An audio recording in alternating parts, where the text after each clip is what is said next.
السلام علیکم ورحمۃ اللہ وبرکاتہ۔ نیا ہجری سال بہت جلد ہم پر سایہ فگن ہونے والا ہے۔ سب سے پہلے آپ حضرات کی خدمت میں نئے اسلامی سال کی مبارکباد پیش کرتے ہیں۔ ایسے موقع پر مسلمانوں کے درمیان عموماً ہجرت کے عظیم الشان واقعے اور اس کے ثمرات و برکات کا تذکرہ کیا جاتا ہے۔ بلا شبہ مکہ مکرمہ سے مدینہ منورہ کی طرف نبی رحمت للعالمین صلی اللہ علیہ وسلم کی ہجرت ایک ایمانی اور عرفانی ہجرت ہے۔ یہ فقط اسلامی تاریخ ہی نہیں بلکہ پوری انسانی تاریخ کا عظیم الشان واقعہ ہے۔ اس تاریخی سفر سے بے شمار ایمانی اسباق، اعلیٰ اقدار اور انسانی اخلاق واضح ہوتے ہیں۔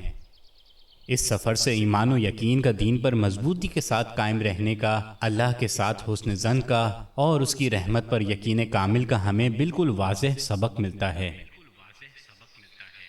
چنانچہ جب صدیق اکبر رضی اللہ تعالیٰ عنہ نے گھبرا کر آپ صلی اللہ علیہ وسلم سے عرض کیا تھا کہ اگر ان کافروں میں سے کوئی اپنے قدموں کی جانب نگاہ ڈالے گا تو وہ ہمیں ضرور دیکھ لے گا، آپ صلی اللہ علیہ وسلم نے اللہ کی رحمت پر اعتماد و یقین کا اظہار کرتے ہوئے ان سے فرمایا، ابو بکر، ان دو لوگوں کے بارے میں تمہارا کیا خیال ہے جن میں کا تیسرا اللہ ہے؟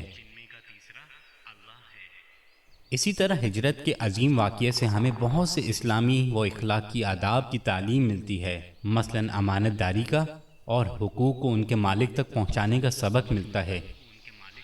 سید الکونین صلی اللہ علیہ وسلم کی امانت و دیانت لوگوں میں معروف تھی، اسی لیے اہل مکہ آپ کے پاس اپنی امانتیں رکھا کرتے تھے۔ چنانچہ آپ صلی اللہ علیہ وسلم نے جب ہجرت کا ارادہ فرمایا تو حضرت علی رضی اللہ تعالیٰ عنہ کو پابند فرمایا اور امانتوں کو ان کے حقداروں تک پہنچانے کی ذمہ داری ان کو عطا فرمائی۔ بہرحال شریعت میں امانت داری کی بہت تاکید کی گئی ہے۔ اللہ تعالیٰ کا فرمان ہے، ترجمہ: بے شک اللہ تعالیٰ تم لوگوں کو اس کا حکم فرماتا ہے کہ امانتوں کو ان کے حقدار تک پہنچا دو۔ پھر جس کی امانت ہمارے پاس ہے، چاہے وہ مسلم ہو یا غیر مسلم ہو، یعنی اس کا دین اور عقیدہ جیسا بھی ہو، بہرحال ہم اس کے حق کی حفاظت کے پابند ہیں اور اس کی امانت کی واپسی ہم پر لازم ہے۔ معزز سامعین کرام، اسی طرح ہجرت سے انسانی ہمدردی اور یکجہتی کا مفہوم پختہ ہوتا ہے اور غیر مسلموں کے ساتھ رواداری اور وسیع القلبی کا اصول واضح ہوتا ہے۔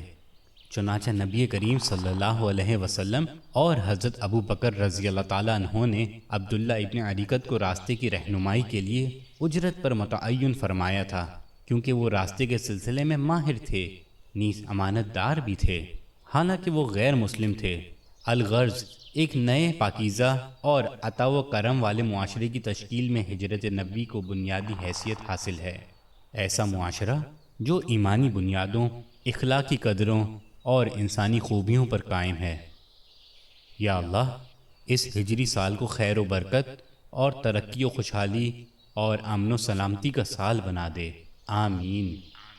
معزز سامعین کرام، نبی رحمت للعالمین صلی اللہ علیہ وسلم نے ہجرت کے بعد مدینہ منورہ میں معافی اور رواداری کو عام فرمایا تھا، نیز محبت اور اسلام کی قدروں کو مستحکم فرمایا تھا۔ چنانچہ مدینے کے پہلے خطاب میں آپ صلی اللہ علیہ وسلم نے کچھ یوں فرمایا تھا، اے لوگوں، سلام کو خوب پھیلاؤ۔ اسی طرح رسول رحمت صلی اللہ علیہ وسلم نے اہل مدینہ کو الفت اور ہم آہنگی کی ترغیب دی تھی۔ اس کی برکت سے اللہ تعالی نے لوگوں کے دلوں میں اتحاد و اتفاق پیدا فرما دیا اور ان کے درمیان امن و سلامتی کو مضبوط فرما دیا، جیسا کہ قرآن کا فرمان ہے، اور اللہ نے ان کے دلوں میں اتفاق و الفت پیدا کر دیا۔ پس مدینہ منورہ میں عفو و درگزر، الفت و محبت اور رحمت و مروت کی قدریں عام ہو گئیں۔ وہاں کا معاشرہ صف واحد کے مانند متحد اور سیسہ پلائی ہوئی دیوار کی طرح مضبوط ہو گیا، اور صحابہ کرام رضی اللہ تعالیٰ عنہم اس فرمان نبوی کا مصداق بن گئے۔ مسلمان تو وہ ہے جس کی زبان اور ہاتھ سے لوگ محفوظ رہیں، اور مہاجر تو وہ ہے جو ان چیزوں کو چھوڑ دے جن سے اللہ نے منع فرمایا ہے۔ آخر میں دعا ہے، الہی العالمین ہمارے معاشرے میں الفت و محبت اور اتحاد و اتفاق کو عام کر دے، آمین۔